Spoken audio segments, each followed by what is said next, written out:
ஆமை புகுந்த வீடும் அமீனா நுழைந்த வீடும் விளங்கவே விளங்காது நன்னு ஒரு பழமொழி இருக்குது. இதை பலர் ஆமை வீட்டுக்குள் வந்தா கெடு நடக்கும்னு தவறாக புரிஞ்சிக்கிறாங்க. ஆனா இது லிட்ரல் மீனிங் இல்ல. இதுக்கு பின்னாடி ஒரு சமூக உண்மை இருக்கு. இந்த பூக்கள் அழகா தெரியுது, ஆனா அதுல மறைஞ்சிருக்கு நம்ம சமூகத்தோட உண்மை. அதை தெரிஞ்சுக்கணும், அதை மாத்தணும். இங்க ஆமைன்னா மெதுவானது மட்டும் இல்ல, செயல்பாடு நின்று போவது, ப்ராக்ரஸ் இல்லாத நிலை. அது ஸ்டால் ஸ்டேட், எந்த முன்னேற்றமும் இல்லாம. இதை நாம் தாண்டி முன்னேறணும். ஒரு வீட்டில் வளர்ச்சி நின்று போயிட்டா அது முன்னேற முடியாது. அதே மாதிரி நம்ம வாழ்க்கையிலும் நம்ம ஊரிலும் வளர்ச்சி ரொம்ப முக்கியம். அதை நாம எல்லாரும் சேர்ந்து கொண்டு வரணும். அம்மீனா நீதிமன்றத்திலிருந்து வர்ற அதிகாரி ஒரு கேஸ சால்வ் பண்ண வந்திருக்கா. இந்த ப்ராப்ளம், இந்த லீகல் இஷ்யூ அமீனா தீர்த்து வைப்பா சட்டப்படி. அந்த நிலை வந்தா அந்த வீட்டில் பிரச்சனை அதிகம் இருக்கும்.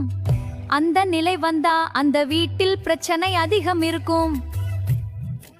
உதாரணத்துக்கு, தொடர்ந்து பிரச்சனை, கடன் கேஸ் இருந்தா வாழ்க்கை முன்னேறாது. அதனால வாழ்க்கை ஸ்மூதா போகணும்னா இந்த நிலை வரக்கூடாது. இதுதான் இந்த பழமொழி சொல்லுற உண்மை. ஸ்டாக்னேஷனும் ப்ராப்ளமும் வளர்ச்சியை தடுக்குது. அதனால முன்னேற்றத்தை காக்கவும்